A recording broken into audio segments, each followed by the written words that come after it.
Father, we're grateful for today and grateful for the cooler weather.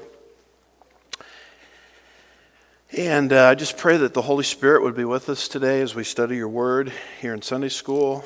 I pray for the illuminating ministry and his work as we, in the main service, take a look at the book of Revelation, very last chapter now. And I pray that we'll leave here changed and fed, and you'll make us better Christians because of us being here today and not forsaking your command, which says, do not forsake the assembling of yourselves together, as is the habit of some. So I just pray for a blessing on all these people, and even people, especially people watching online. I pray for that blessing on them as well. We lift these things up in Jesus' name, and God's people said, amen. All right, well, come on in. There's a handout in the back if you need one. And we're continuing this study on angelology, the doctrine of angels. So we've looked at the good angels, the fallen angel Satan, and then we've looked at demons, and most people would probably stop their study there. But we have a part 4 because we think, or I think anyway, that angels are involved in Genesis 6. And it's such a interesting thing going on there, it deserves its own sort of category. So why don't you open your Bibles to Genesis 6, verses 1 through 4. And let's refamiliarize ourselves with these verses. We started this last week, so this is part 2 on Genesis 6. Which are some verses that have puzzled many people, both in Judaism and in Christianity. It says, now it came about when men began to multiply on the face of the land, and daughters were born to them, that the sons of God saw that the daughters of men were beautiful, and they took wives for themselves, whomever they chose.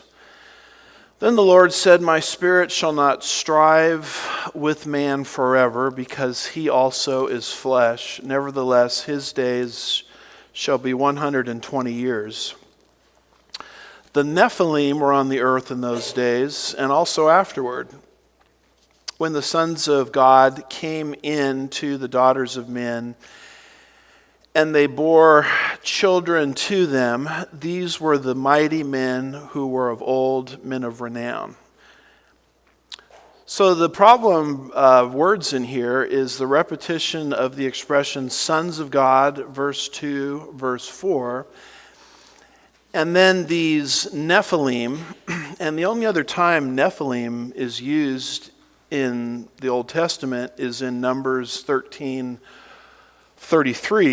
where the giants in the land are analogized to Nephilim.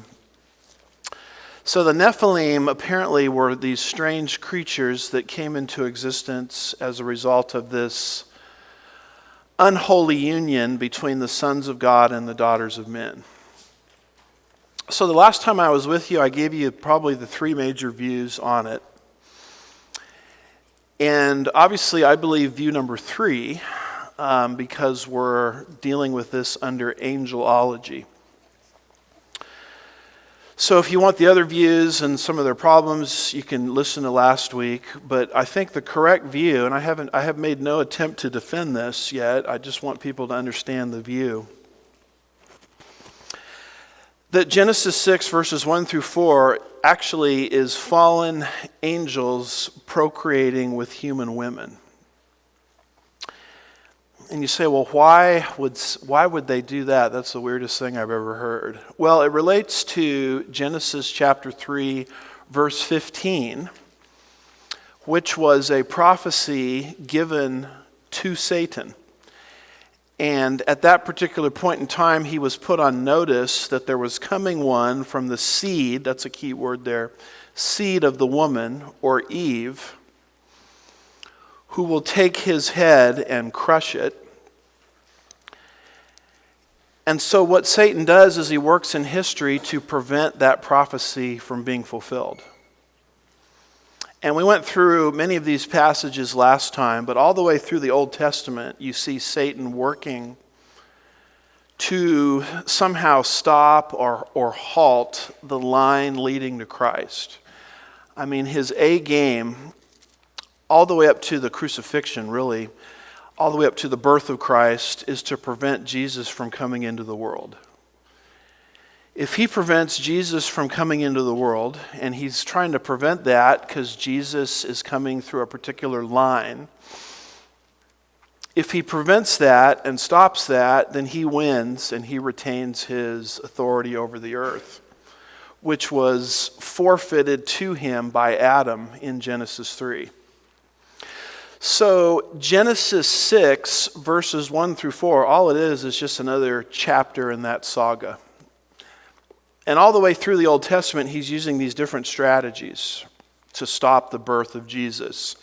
And here, very early on in human history, just prior to the flood, he was involved with some of his demons, impregnating human women to create a hybrid race that is not fully human. If he can create a race whose genetics are contaminated or corrupted to the point that they're not fully human, he can create a race of people that can never give birth to the seed of the woman or Eve. Because the Messiah, when he is born, must be 100% God and 100% what? 100% man. We call that the hypostatic union. Satan has his theology pretty good, so he believes in the hypostatic union. And he thinks in his mind, well, here's what I'll do. I'll prevent anybody from coming into this world that is 100% man. And I can prevent the birth of the Messiah, and then I can retain my authority over the earth. So Satan, all the way through the Old Testament, loves to do what we call preemptive strikes. The satanic mindset is, I'm going to take you out before you take me out. And people all the time when you talk like this ask, well, doesn't Satan know he's going to lose? Well, you have to understand something about Satan. Ezekiel 28, 12 through 17 talks about it. Talks about how his intellect or his mind or his wisdom has become corrupted. So the Bible teaches that the fear of the Lord is the beginning of first knowledge or understanding, and then wisdom, which is knowledge applied. You'll see that in the book of Proverbs.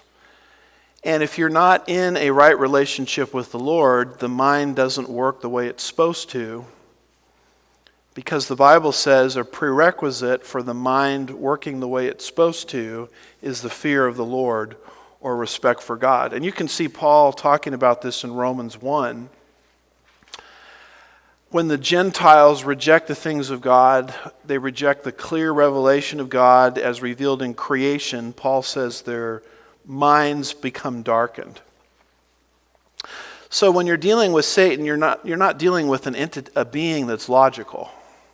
You're dealing with a being that's power-driven, determined, but not rational, because it is not rational to think you can beat God. And you can look at some of the things Hitler was doing, towards the end there of World War II, where he was, you can watch documentaries on this, where he was going into countries, invading countries and things, where his advisors said, you don't have a shot logically at winning. But he would do it anyway because his mind wasn't working correctly. And so that's, I think, the right way to understand Satan. So what he's doing here in Genesis 6 is he's simply trying to corrupt the genetics of the human race so that the Messiah will never be born. So that's basically what the view is. And what I want to do in today's session and the subsequent sessions is I want to offer a defense of that view. So overall, we're looking at the Old Testament, New Testament, church and Jewish tradition on this, and then we're going to be looking at the objections to the view, many of which you're probably already thinking of as I'm speaking. But today, even if time permits, we'll just have a chance to look at the Old Testament. And what I mean by that is we're focusing our attention on Genesis 6 and what that passage is actually saying. In other words, is the angel view that I'm trying to articulate, is that defensible just from Genesis 6? I'm of the opinion that it is for three reasons. Reason number one is when we read through those verses earlier, you'll notice a shift from the word men to the term sons of God. And that immediately opens the door to the reality that, oh my goodness, perhaps these entities called the sons of God involved in this unholy union are not men, because there's a different category for them. They're fallen angels. So again, take a look at Genesis 6, 1 through 4. When men began to multiply on the earth. And then you get to verse 2, and it says, now the sons of God. And then it talks later in the same verse about the daughters of men. Then verse 3 says, my spirit will not strive with man. But then verse 4 uses a different expression, sons of God. And then at the end of verse 4, it says men 3 times. So if all that's happening here is these are human marriages, why the sudden shift in vocabulary? I mean, that certainly is not something that seals the deal, but it kind of, you look at that and say, wow, those seem to be different entities entirely. The main reason people hold to the angel view has to do with, number 2 here, the Old Testament use of the identical expression, sons of God. The Hebrew word or phrase for sons of God, translated sons of God here, is bani, which means son or sons. Bani Elohim, which means God. And when you actually start studying and you start tracking that identical Hebrew expression through the rest of Hebrew Bible, Old Testament, what you'll discover is that exact expression only occurs 5 times. It occurs twice here in our passage, Genesis 6 verse 2 and Genesis 6 verse 4. And then the only other time it occurs, 3 other usages, is in the book of Job. Job chapter 1 verse 6, Job chapter 2 verse 1, Job chapter 38 verse 7. So the question then becomes, well, what does it mean everywhere else? I mean, if the phrase is only used 5 times, 3 other times outside of Genesis 6, what does it mean in the other 3 usages? And if you can figure out what it means in the other 3 usages, you can sort of figure out what it means here in Genesis 6. So having said that, look for example at the book of Job, chapter 1 and verse 6.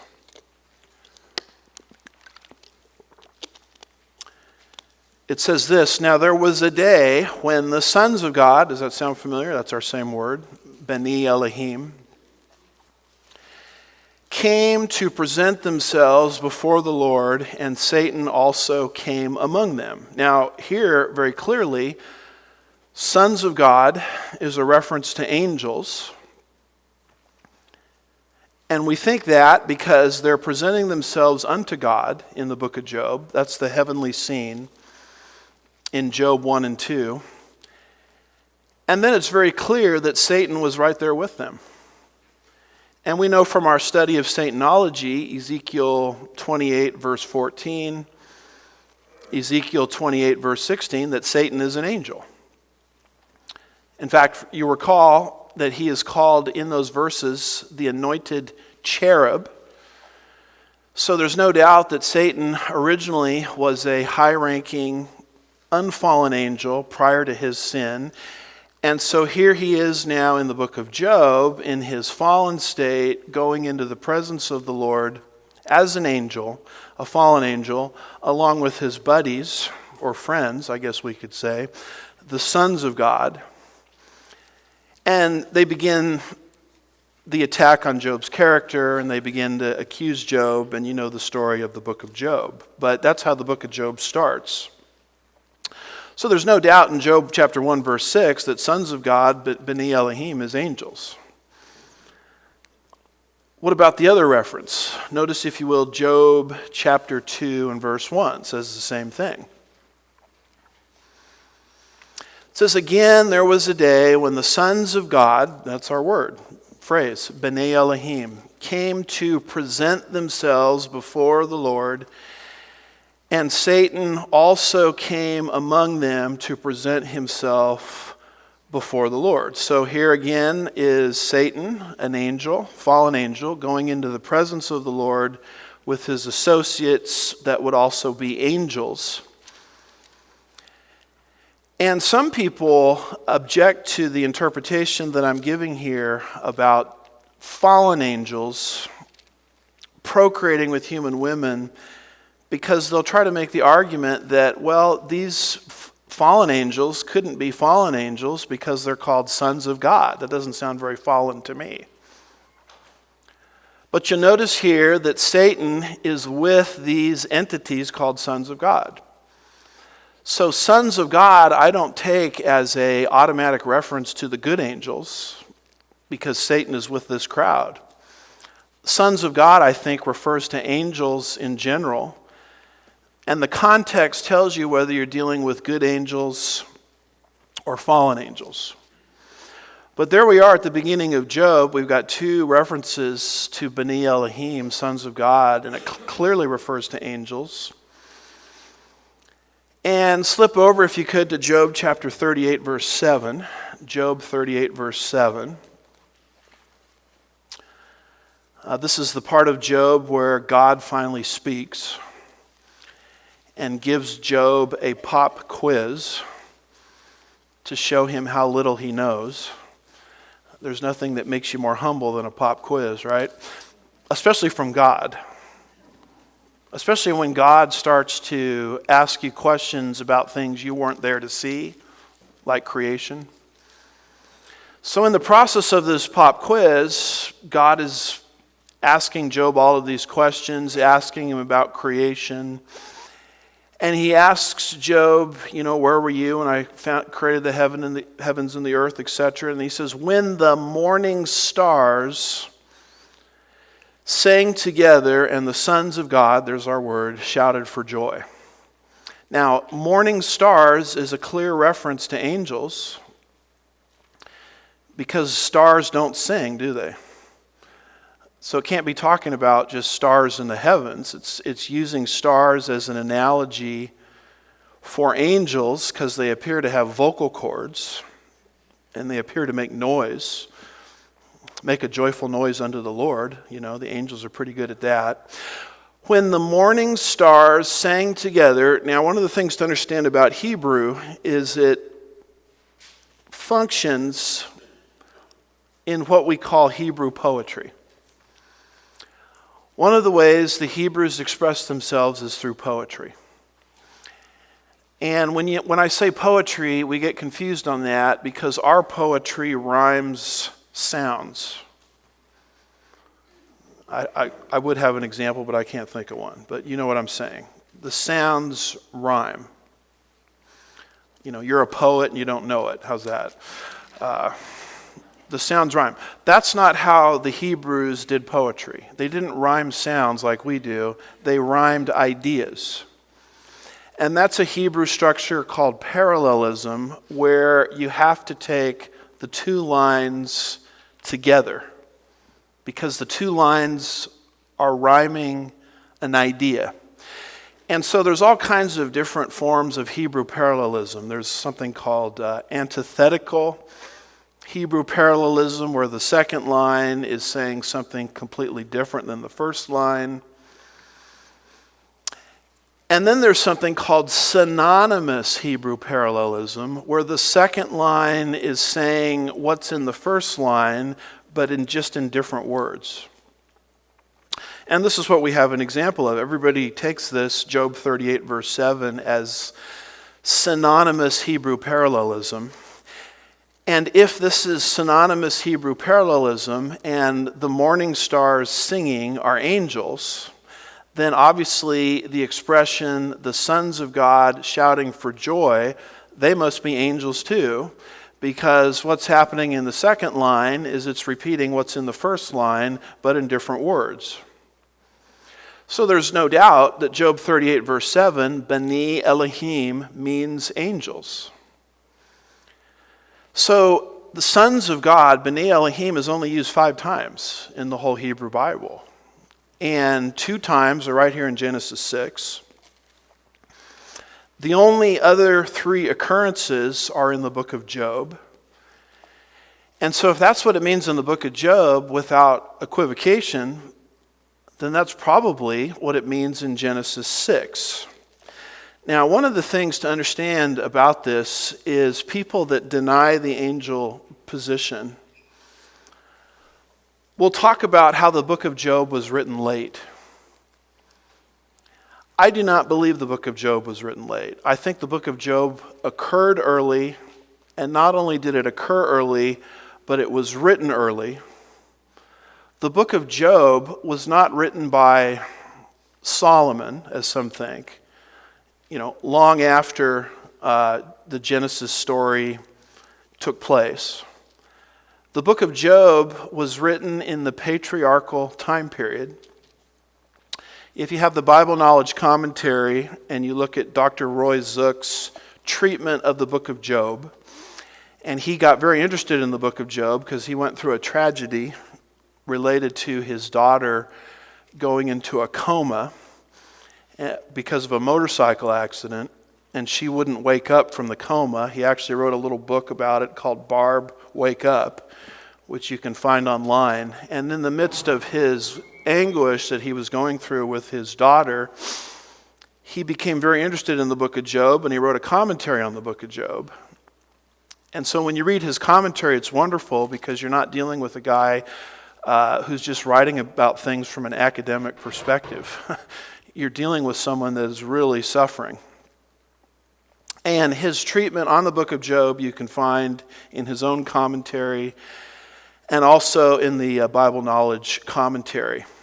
And his position on it is Job was written by Job. Isn't that heavy? The book of Job was written by Job shortly after the experiences that Job went through. And as he came out of those experiences, he wanted to write it down immediately. And if Dr. Roy Zook is right on that, that means the book of Job is the oldest book of the Old Testament. Because the book of Job happened, and Dr. Zook does a great job defending this when you look at the setting. It fits the setting of Abraham, Isaac, and Jacob. So the book of Job could have been written as early as 2000 BC. Moses did not write the Pentateuch and the treatment that we're reading here about the sons of God until 6 centuries later. So when Moses is talking about the sons of God in Genesis 6, the only point of reference is the book of Job, because the book of Job was the only book that God had allowed to be inspired and recorded at that point. So obviously Moses is not referring to the book of Romans or things like that. He's referring to the only book that existed at the time when he wrote Genesis 6. And in the book of Job, sons of God 3 times always means angels. So Dr. Tom Constable in his online notes says this concerning the book of Job. The book, that is of Job, does not identify its writer. From the patriarchal period, Job himself is the favored candidate, though some scholars have nominated Elihu. Now, if Elihu wrote it, it doesn't change my thesis at all, because Elihu lived and wrote during the days of Job as well. Elihu, you remember, is one of the counselors, and I put counselors in quotation marks because these guys were lousy counselors. In fact, Job even tells them, you guys are lousy counselors. If you want to ever learn how not to counsel people, read the book of Job. Eliphaz, Bildad, and Zophar are terrible counselors, as is Elihu, because they're all acting on knowledge that they think they have, which they don't. So they're blaming Job's circumstances on Job. So when you're counseling somebody or you're dealing with somebody that's suffering, oftentimes the best thing to do is not to jump in and offer your wisdom of the day. It's really to sit there and listen to them. And I've found that that's far more effective. If you just let them kind of vent and emote or whatever it is they want to do, and then carefully offer things as the Lord leads, that's far more better than just charging in like these guys did and putting themselves in the role of God and acting like they understood everything that was happening when they didn't have the foggiest idea what was happening. He goes on and he says there are many examples of ancient extra-biblical writings in which the author spoke of himself as the third person. Now, that's one of the big reasons why people don't think Job wrote Job. Because Job refers to himself, if he wrote it, in the third person, Job. He doesn't say I or me. And so since when we write things about our own life, we in the 21st century say I or me, that's obviously what Job did, right? No. That's a fallacy called anachronism, which means outside of time, where you're reading a common literary convention in the 21st century back into 2000 BC. There are many examples of writings during this time period where writers spoke of themselves in the third person in their own books. So he says there are many examples of extra-biblical writings in which the author spoke of himself in this third person, so we need not eliminate Job on that ground. The book reads as though an eyewitness of the events wrote it. I mean, Job goes into this book in incredible detail, and you get the idea that he was actually there to experience these things as an eyewitness, and he writes about it immediately after the fact. So Dr. Constable says, I tend to prefer a contemporary of Job, maybe Elihu, or Job himself, because of the antiquity of this view and the fact that no one has proved it unsatisfactory. So what did the early Jews think about the book of Job? What did the earliest Christians think about the book of Job? According to Dr. Constable, they believe Job wrote the book of Job very close to the events that transpired. And so if all of that is true, that means for 6 centuries, there's only one book on the record, biblical record, and that's the book of Job. So when Moses, 6 centuries later, around the time of the Exodus, starts to pen the Pentateuch, the first book in Pentateuch being what we call the book of Genesis, and he's using the expression sons of God, B'nai Elohim, he's using the expression identically to what it meant in the only book in existence at the time, the book of Job. And in the book of Job, B'nai Elohim always refers to angels. And we've got to go through our usual, what do we call this? Well, we used to have, when I was in school, this shows you how old I am, we used to have duck and cover drill.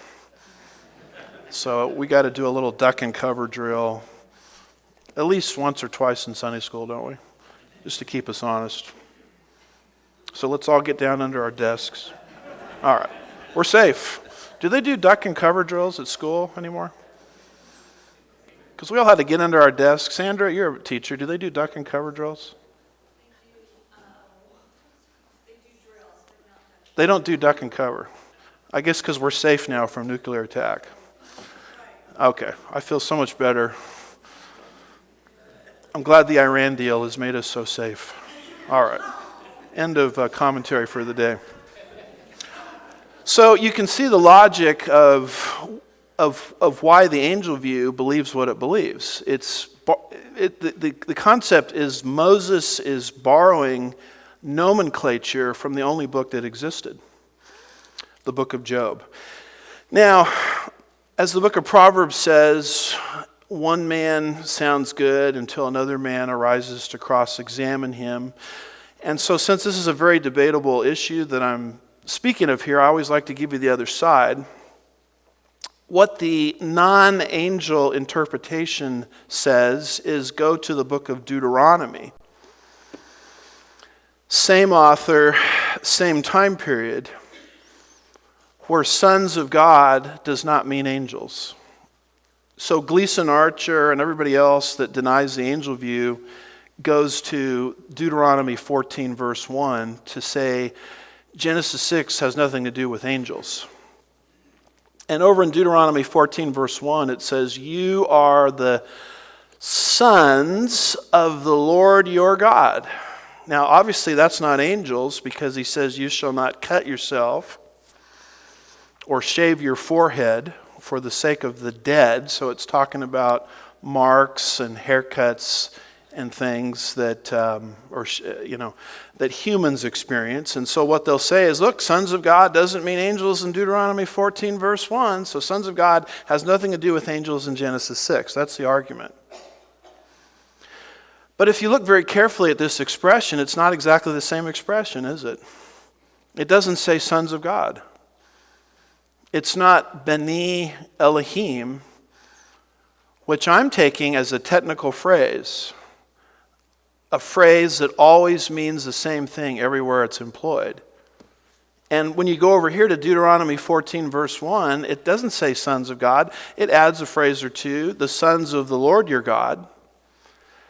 So therefore, I don't know if Deuteronomy 14 verse 1 is really sufficient evidence to undermine the angel view. And then the other view people will go to is Romans 8 verse 14, which says, for you are all being led by the Spirit of God. These, oh my goodness, look at this. These are the sons of God. So they'll say, look, sons of God doesn't mean angels here. It's talking about Christians being led by the Spirit. So therefore, sons of God doesn't mean angels in Genesis 6. But let me ask you a question. What language was the Old Testament written in primarily? Hebrew. What language is this written in? It's Greek. So you're going to use a Greek word, what it means in a totally different language, to undermine what it means in Hebrew. So you can't do that. It's a different language. But when you get into discussions with people about that, those are the two verses they'll quote. I don't really think either of them is adequate, but they'll quote those to undermine the angel view. So why am I convinced that Genesis 6 is talking about angels when it mentions sons of God? Number one, the sons of God seem to be distinguished from men. And number two, every other Old Testament use of B'nai Elohim means angels. All three usages occurring in the book of Job. The book of Job being the only book available at the time Moses wrote. And so I'm pretty convinced that sons of God is a technical word meaning angels in Genesis 6. The third argument from the Old Testament is the Septuagint. Have you ever heard of the Septuagint? You'll notice in brackets there, or in parenthesis, it's LXX, which means 70. The Septuagint is a Greek translation. Actually, there wasn't one. There were different variations of it. But a Greek translation from Hebrew into Greek, probably 150 to 200 years before Jesus walked the face of this earth. And you say, well, why does such a thing exist? It exists because of Alexander the Great. Alexander the Great in the intertestamental period made Greek what's called the lingua franca, the common language of the ancient world. That's a practice that he followed called Hellenization. And that's why Alexander the Great and his lineage started to declare war on the Jewish people because they wouldn't cooperate with Hellenization, because they had their own culture, thank you very much, and their own religion. So Alexander the Great was trying to bring in what we would call the New World Order. And things haven't changed that much, have they? The world today wants a New World Order, and these Jews keep standing in the way of everything. So what became available, because everybody was involved with Greek, and this was actually God setting the stage for Jesus. Because in Greek, you have the fullest, richest dialect, one of them anyway, known to man. We in English have one word for love. The Greeks had how many? They had 4. Is it family love? Is it romantic love? Is it brotherly love? Or is it selfless love? And the Greeks had 4 different phrases for love, allowing you to explain what love we're talking about. We in English only have one boring word, love. And so obviously Greek is much richer of a dialect, and I believe God used Alexander the Great. God can use his enemies for his own purposes. God used Alexander the Great to spread the Greek language, so the richest language was available to record the New Testament, because Jesus was going to show up, and he deserves the richest language, doesn't he? So, because people were beginning to move into Greek, they needed a Greek translation of Hebrew Bible.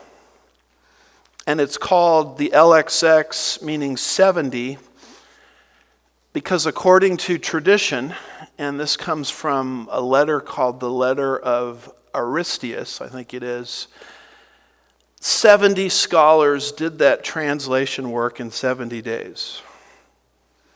And so what you have 150 to 200 years before Jesus ever showed up is a Greek translation of the Old Testament before there ever was a Jesus in his incarnation, before there ever was a New Testament.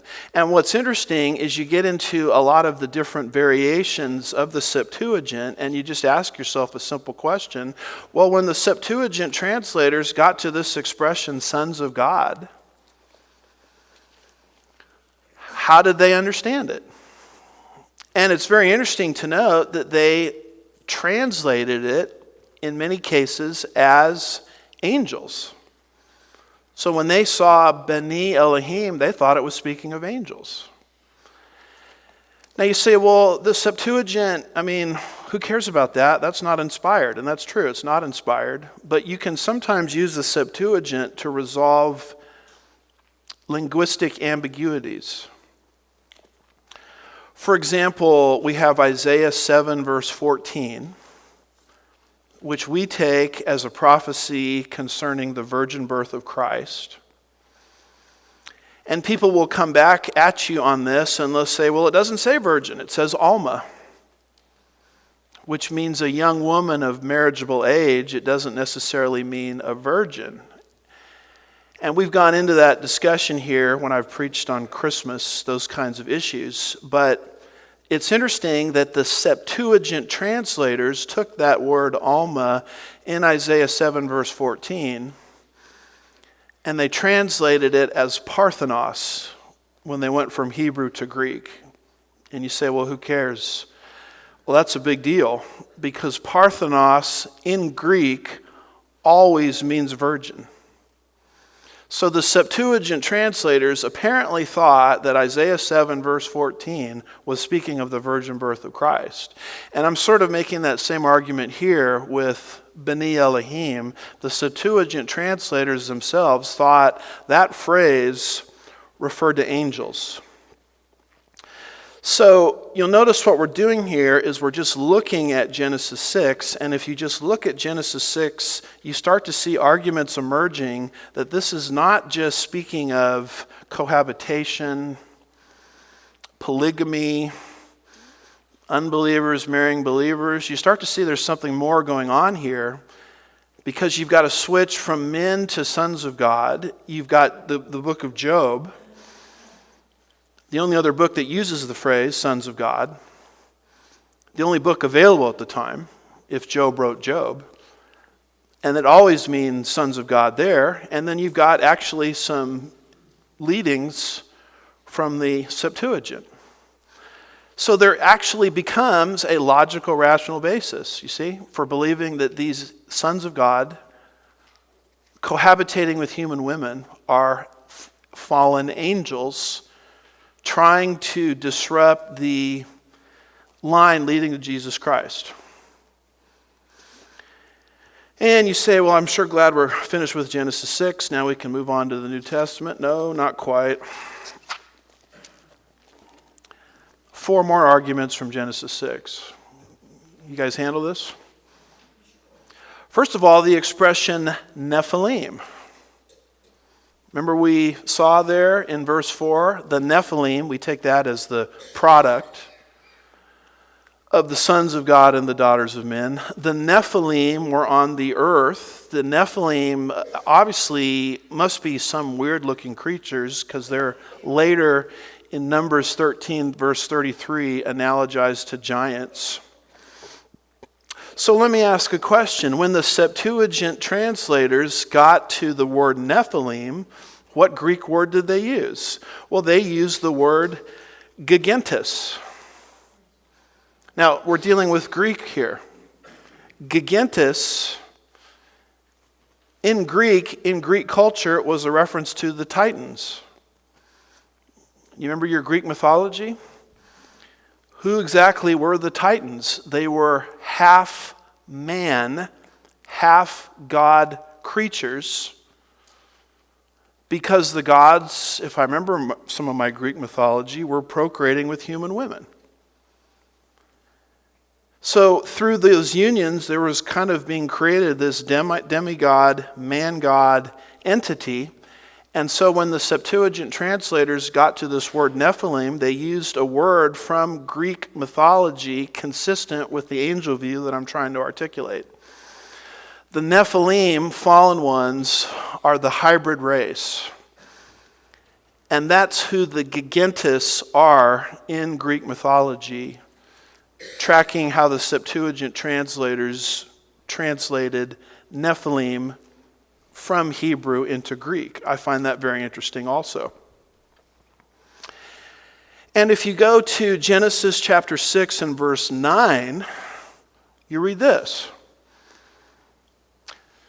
But Noah found favor in the eyes of the Lord. These are the records of the generations of Noah. Noah was a righteous man, blameless in his time. Noah walked with God. Now, most people read that and they think, well, Noah's just a great guy. I mean, he is swell, and he is... Do they use the word swell anymore? I might be dating myself more. He loved the Lord, and he was obedient to the Lord, which he was. And so people say, well, all that means is Noah obeyed God, and Noah was a righteous man. I am convinced that Noah certainly had his high points, but he was not a perfectly moral person. Why would I say that? Because nobody is. Genesis 8:21 says, for the intent of man's heart is evil from his youth. And Romans 3:23 says, for all have sinned and fallen short of the glory of God. Romans 3:23 doesn't say for all, except Noah, have sinned and fallen short of the glory of God. And actually, when you get into Genesis 6:8, it says Noah found favor. Some of your translations say grace. Noah found grace in the eyes of the Lord. And that comes right before it's saying that he was righteous and blameless. Now, why would Noah find grace in the eyes of the Lord? Because he was a sinner like the rest of us that needed the grace of God. And you get into the post-flood world, and you start seeing that Noah got a little tipsy at one point. It says Noah began, Genesis 9:20 and 21, Noah began farming and planted a vineyard, and he drank of the wine and became drunk and uncovered himself inside his tent. Now, I don't know how you interpret that. I don't think he's walking with the Lord right here. And by the way, why is that even in there? I mean, why would Moses, when he's writing Genesis, make us a reference to Noah's drunkenness? Well, everybody, ever since Genesis 3 verse 15, believed that their own son was the Messiah. That's what Eve believed, we saw that last time, related to the birth of Cain. Well, he wasn't the Messiah. Cain was the first murderer. So therefore, we must be waiting for somebody else besides Cain. See that? Lamech, Noah's father, as we looked at last time, Genesis 5 verse 21, thought that baby Noah was the Messiah. And Noah certainly did wonderful exploits for the Lord. He walked by faith. He was obedient to God, but Genesis 9 verse 20 and 21 says he was no Messiah either. So therefore we must be expecting someone else. And that's why the deficiencies of all of these Old Testament characters born into this line are revealed, because it keeps telling us we must be waiting for somebody else. We must be waiting for somebody else. Until Jesus shows up and he says, which of you can accuse me of sin? And we say, well, he's the guy we've been waiting for. So that's why Noah's imperfections are recorded for us. That's why Noah himself had to find grace in the eyes of the Lord, just like anybody else. So if Noah wasn't perfect, what does this mean here when it says Noah was a righteous man, blameless in his time? The second word translated blameless in Hebrew is used in Exodus 12 verse 5 concerning the Passover lamb. Your lamb shall be an unblemished male. That's the same word, blameless, in Genesis 6:9, also used there in Exodus 12:5. So you look at that and you say, well, does that mean the Passover lamb is sinless and moral? No, it's not making a statement, obviously, about the morality of an animal. It's making a statement about the genetic purity of that animal. See that? The Passover lamb had to be unblemished because it's a portrait of Jesus who was unblemished. So there couldn't be any spot, there couldn't be any blemish genetically in that Passover lamb. And when that same Hebrew word is used to describe Noah in Genesis 6 verse 9, it's not a statement about the morality of Noah, because that wouldn't fit verse 8, which says Noah found grace in the eyes of the Lord. It's a statement about Noah's genetic purity. In other words, just as God got around the satanic attack as Cain murdered Abel in Genesis 4 through the birth of Seth, and the Messianic line continued, what this is saying is God, as Satan is disrupting the genetics of the human race so that the Messiah can never be born, he's preserving somebody. And I think by extension, he's preserving his family. So Noah was perfect genetically.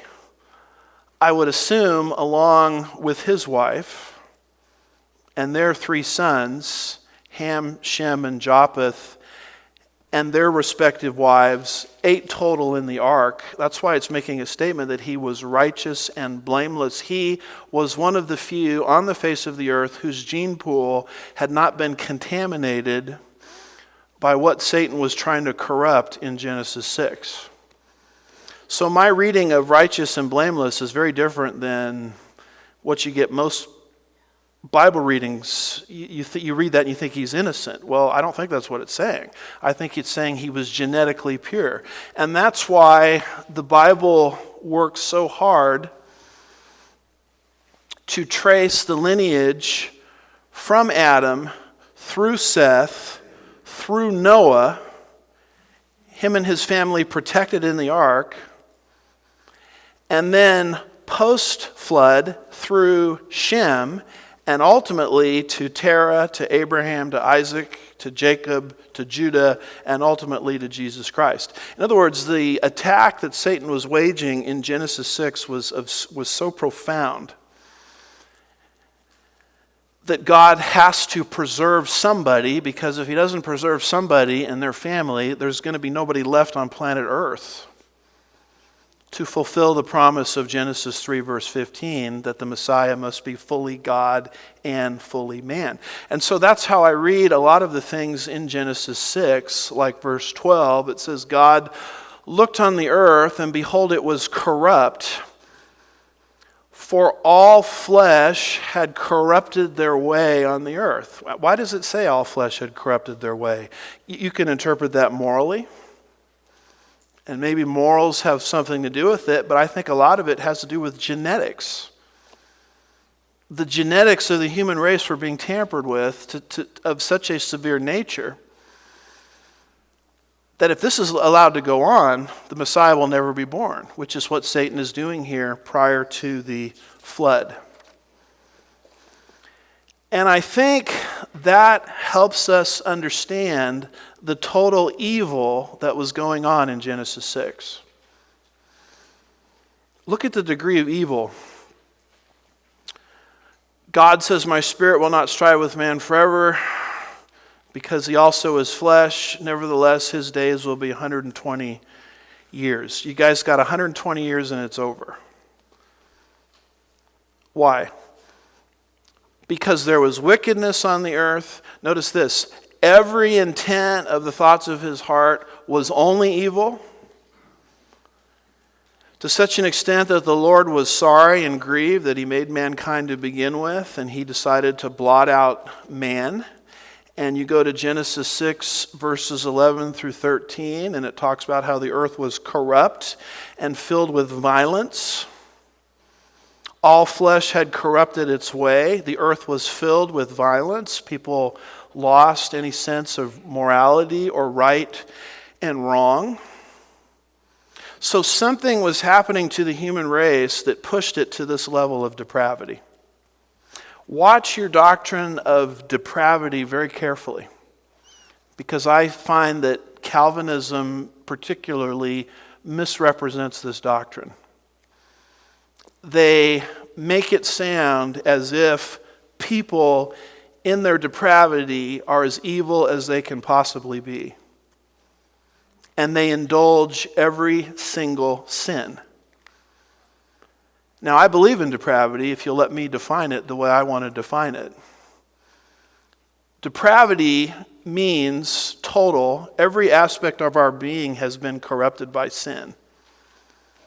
There isn't any part of my being, including my mind, that hasn't been corrupted by sin. But it does not mean that I'm as bad as I can possibly be.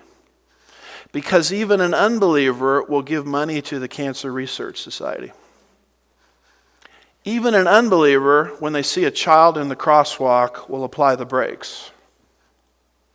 And what I'm seeing in Genesis 6 is a level of depravity beyond what's normal. And I don't think they could have gotten to this level without serious interface and influence from the demonic realm. Something really abnormal is happening here in Genesis 6 that you don't find today. And so here's a few verses, Genesis 3:22, which tell us that man still knows good and evil. Genesis 3:22. Man, Matthew 7, verse 11, knows how to give good gifts to their children. I mean, even the mob knows how to do that. So our doctrine of depravity doesn't mean people are as bad as they could possibly be. You have an example of a guy named Cornelius in Acts 10, 1 and 2, who was praying and offering alms unto the Lord. And he was not saved. We know he was not saved yet because he wasn't saved till Peter got there with the gospel, and Acts 11 verse 14 makes that very clear. And we know that within every single human being there's something called conscience. And so sometimes we do things that violate our conscience, and our conscience accuses us, Romans 2 verses 14 and 15, but sometimes we do good things, and our conscience defends us. I mean, Paul clearly tells us that in Romans 2 verses 14 and 15. Now, I'm not saying human beings are inherently good either. All of us need the grace of God, but we are not as wicked as we can possibly be. Some people might be. They develop what Paul calls a seared conscience. And when I look at Genesis 6 and I see the description of it, I'm seeing a human race that is pushed to a level of depravity that's unnatural. And what pushed them there? The influence of the demonic realm pushed them there, through this experiment that Satan was running in Genesis 6. Just so you don't think I'm misstating the doctrine of depravity, Clarence Thiessen tells us the scriptures speak of human nature as totally depraved. However, the doctrine of total depravity is easily misunderstood and misinterpreted. From the negative standpoint, it is important to know both what it does not mean and what it does mean. This does not mean that every sinner is devoid of all qualities pleasing to men, that he commits or is prone to every form of sin, or that he is bitterly opposed to God as is possible. Jesus recognized the existence of pleasing qualities in some individuals. He said that the scribes and the Pharisees did at least some things God demanded. Paul asserted that some of the Gentiles do instinctively the things of the law, and God told Abraham that the iniquity of the Amorites would grow worse. And Paul says that in the last days, evil men and impostors will proceed from bad to worse. So we may be bad, but we're not necessarily worse. I mean, some of y'all might be, and I might be. But that's really not what the doctrine of total depravity is teaching. And when you look at Genesis 6, you look at humanity run amok. I mean, there's nothing redemptive at all. There is no thought that they're thinking that's pure. So something obviously unprecedented is happening in Genesis 6. There's a lot more going on here than just cohabitation. The influence of the satanic and demonic realm is pushing them to this level. And beyond that, why bring the flood? When the flood hit, it says every living thing that moved on the earth perished. Every living thing would include the Nephilim, wouldn't it? Because there's a lot of Nephilim chasers today, trying to find the Nephilim. But if you have, and I've heard people argue that Noah tucked a few away in the ark kind of thing, that discounts why God sent the flood. God sent the flood to destroy this genetic experiment. So I don't think there are Nephilim today, even in the Numbers passage, which I'll go into. The flood was unprecedented. Leupold points out that there's a double all in Genesis 7, verse 19. He's not just saying y'all. He's saying all y'all. Which in Texas means everything, right? So the whole earth was underwater. And I realize there's a lot of people today that don't believe that. They believe in a local flood, which to me is laughable, because why build an ark 450 feet long, 75 feet wide, and 45 feet deep if it's just a bathtub overflow in Mesopotamia? And the flood is analogized to the second coming of Christ, which every eye will see, right? So it's global. And by the way, if the flood was just local, why would you put animals and birds on the ark? You could just have them run off to safe ground. So every ancient writer believed that the flood was global. Even John Calvin got this one right. He said the flood was 40 days. Moses conspicuously insists on this fact in order to show that the whole world was immersed in waters. So Calvin got the whole world correctly interpreted. I wish he would do that in John 3:16. That's another story. So the world that we're in right now is thrice removed from original creation. Do we understand that? And this is the problem with having all of the kids sing, "This is my Father's world." You sure about that? Because there have been 3 catastrophes that have already happened. A, fall. B, flood. C, dispersion of languages at Babel. So the world that we're in now, I've got it underlined, is thrice removed from its original creation. Meaning that the flood was just as significant to this earth as was the fall, as was the dispersion at the Tower of Babel. So here's the question: why would God send something that unprecedented in terms of judgment? Was it just because unbelievers were marrying believers, as the first view suggests? No, that happens today even. God doesn't send a flood when that happens, or we'd all be in a lot of trouble. Is it just because people were becoming polygamous? No, that happens today. Just go to the state of Utah, you'll see remnants of that. So God doesn't send a flood when polygamy happens. But God does send a global judgment when the interface with Satan is so severe that the genetics of the human race are being tampered with, to the point where a Messiah can't even come. Now that's severe, that's unprecedented, and that will send a flood. So I think the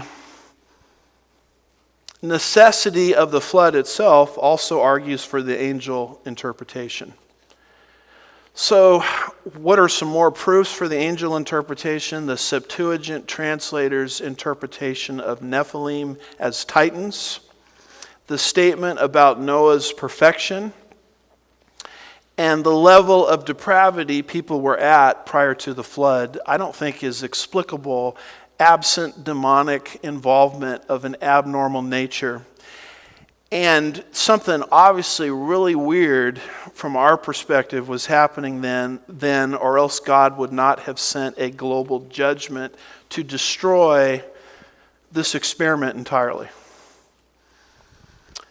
So you put all these things together, and I'm confident that the angel view is the correct one. And the next time I'm with you, next Sunday, we'll look at 3 New Testament passages, because the New Testament is the best commentary on the Old Testament. The New Testament 3 times is going to make reference to this event. And without exception, the New Testament is going to describe it as angelic and connect it with the days of Noah. So I don't think any single argument seals the deal, but cumulatively, I think the angel view is the most plausible view. I'm 2 minutes over, so we don't have time for questions. But let me close this in prayer. Father, we're grateful for your truth, your word, even these things in it that are sort of hard for us to understand, but make us good students of your word so we can handle well the full counsel of God's word. We'll be careful to give you all the praise and the glory. We ask these things in Jesus' name, and God's people said, amen. Happy intermission.